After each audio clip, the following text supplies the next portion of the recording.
Namaskar. On behalf of Sardiya Society, I have the pleasure of talking to one of the most finest and eminent sitar players from India, Pandit Sugato Nag, who's like a beloved elder brother to me. And I have known him for many years, not only as a very fine sitar player, but also a very endearing human being and somebody who's always ready to impart his knowledge. So today we are, the segment of this program is called Masters or Maestros of Shahjahanpur, Senior Shahjahanpur. And we are talking about Sangeeta Acharya Padmavibhushan Pandit Buddadev Dasgupta, who happens to be Sugato Da's guru. So Sugato Da, let me first thank you for taking the time to speak to me on Panditji. And I would like to start by asking, how did you come to be associated with Panditji? I believe your families, and especially your father, was a close friend of his. So tell me how you got associated with Panditji. Namaskar. Thank you, Shomo, for inviting me to this Zoom session. And we are going to talk about one of the greatest musicians of our country, Padmavibhushan Pandit Buddadev Dasgupta ji, my very own Buddha Kaka. So I take pride in this, and that is I am the senior most sitar player, practicing sitar player, who has learned continuously from Buddha Kaka since childhood, like since from the age of 8.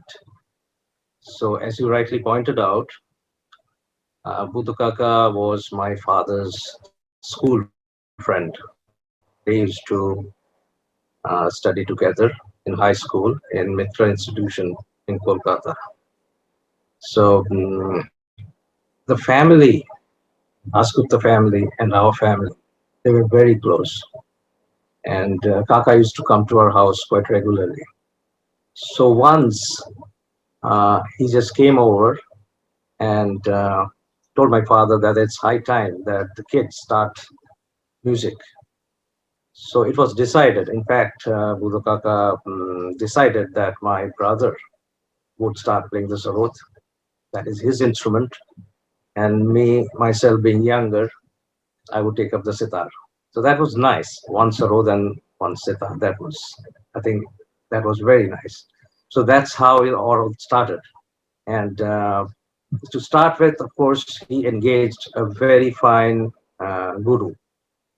He was a senior disciple of Sangeeta Acharya Radhika Mohan Mitra. His name was Anil Rai Chaudhary. So he engaged Anil Babu to teach us. And so right at the beginning, we got talim from Anil Babu. I called him Master Moshe.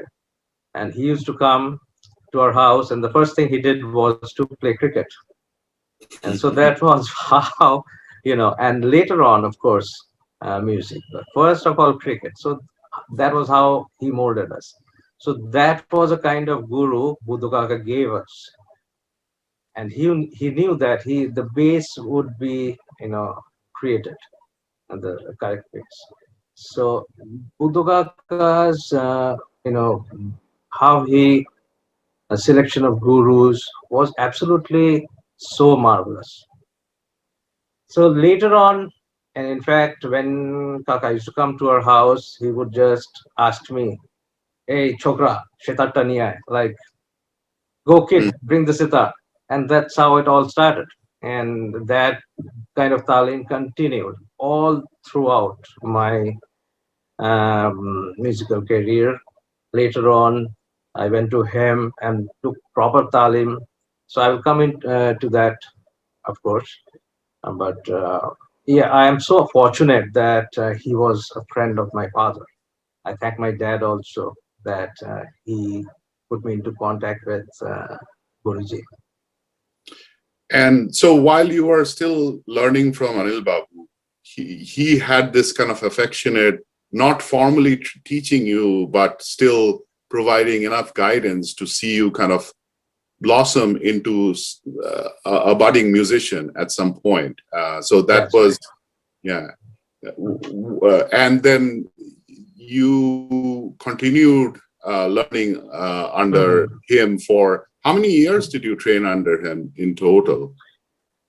Okay, I would like, yeah, I started in 1971 when I was age eight, and it continued right up to when he passed away in 2018, January. So I still remember, in the first stages in my childhood, I remember him coming and giving talim. And it continued. Later on, I used to go to him, and he had this huge bed. And he would invite me to sit on the bed, and he would be there also, sometimes with the sarod, mostly singing. And the way he taught us, or I was one of the fortunate ones who just could go very close to him. Everybody was very close to him, but the way I got talim in raga music, uh, alap going on from days on end. Okay, I used to go in the morning, and it just went on and on and on. So the way I learned alap from him, that was absolutely marvelous. And the way he taught, he had a profound knowledge of raga music, in-depth knowledge, and he could pass it on to his disciples in such a manner that I mean, nobody would ever forget. Yeah. And nobody can go wrong in a raga the way he taught. That was how his knowledge and his depth of knowledge and his the way of teaching was. So that was something I will cherish forever. And in fact, it's not just me. All his disciples, my Guru Bhais, would say the same thing. His depth Mhm. of knowledge of raga was astounding, absolutely. So that's how he taught me. And when you asked me for how long I got talim from him, I would say from age 8 right up to his passing away in 2018. I still remember he was not well, of course, in 2017, I think in August. He asked me, he was not in his good health, and so he was a little bit disturbed. He would ask me often, "Why don't you come? Please come to me." So I went with my sitar, and he was lying on his fowler's bed, the hospital bed, and I sat down on the floor on a mat, and he started giving me talim in Jai Jayanti. Jai Jayanti talim I had received, I can say that all throughout my life. That was the talim of Jai Jayanti he gave me. Again, he started giving me Jai Jayanti talim. So that was such a wonderful moment. I just cannot forget it. And you've mentioned about his singing, and in a number of interviews, audio and video, Buddha Kaka always begins by saying, "You have to excuse me for me singing in such an awful voice." But I have always been amazed rather, by how musical and how much in perfect pitch he sang. Mhm. And whenever he demonstrated rags in lecture demonstrations, I mean, it was amazing to hear him sing like that. I mean, I don't know many musicians that have such good repertoire of vocal music. You're Do very you? correct. Yeah, absolutely. He had a very nice voice, and the pitch perfect. If you call a person pitch perfect, he was. Guruji Mhm. was pitch perfect. In the sarod, on the sarod, absolutely. His tunefulness was of a very, very high order. And he used to sing so nice. I still remember some of Gyan Babu's songs that he sang for us Mhm. while he was visiting our house, like "Ami Shure Shure Oko Tomai Shuye Ja." This song, particular song, he sang for us. It was so nice. And when he taught by singing, uh, see, when you are singing and saying the notes, you are actually saying the notes. It is so easy to Yep. pick up. Uh, uh, when you are say playing, you are not actually showing the notes. The frequencies of the notes you're showing, but you're not saying the notes. So for a beginner or even an advanced student, singing is, it makes you pick up something so fast. And he used to do it extremely nice. And I have heard many people say, and I've seen him, he used to follow Ustad Bade Ghulam Ali Khan very closely, and also other vocalists. And he had this huge repertoire of vocal music that Mhm. was almost like his brain seemed like a huge computer disk that just dumped all of Okay. this vocal bandishes into it, and from which I think he got the inspiration to create a number of Yeah. bandishes.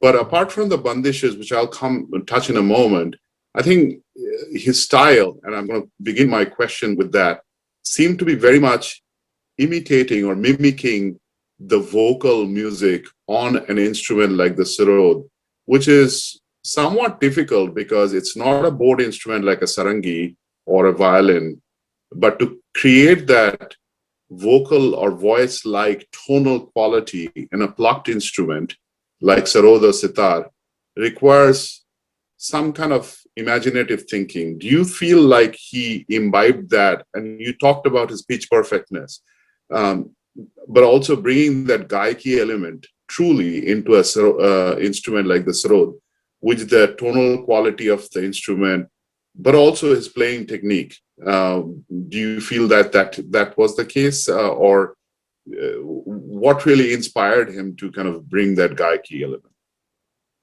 From what I have learned from him, and since I have known him from childhood, I can point this out that he was extremely fond of Gaiki style of playing. So he listened to vocalists like Ustad Barikul Malik Khan Sahab, Ustad Amir Khan, and the Gaiki Young of Ustad Vilayat Khan Sitar play.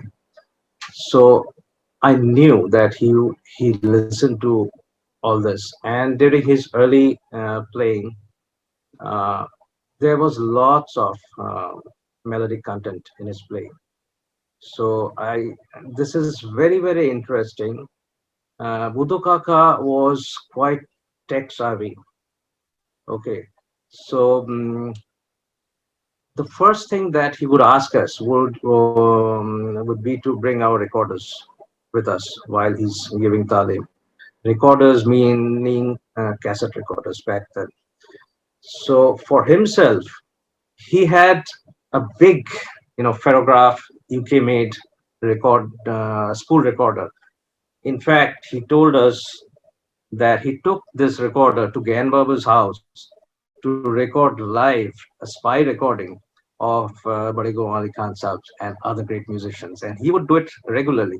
So from that, he had a deep knowledge. He was a mechanical engineer, as you all know, and he had a deep knowledge about engineering, recording, whatever. And so this is what it did. I had also a spool recorder, and he used to give me all those recordings that he had, and I would transfer them onto my recorder. And he, say for example, a Vilayat Khantan, he would ask me to set the recorder or play back the recorder at half speed. So in effect, the tans were playing at half speed, half the original speed. Though the pitch also went down, but that didn't matter. So now you could notate the tans from that recording. That's how he taught me. So that was such a marvelous thing to do. And yeah, his melodic content in his early concerts, it's full of I can tell you, tell you about this particular radio program, AIR national program that he played. That was absolutely wonderful. Just look at the tone of his sarod and the gaiki yang that he was playing.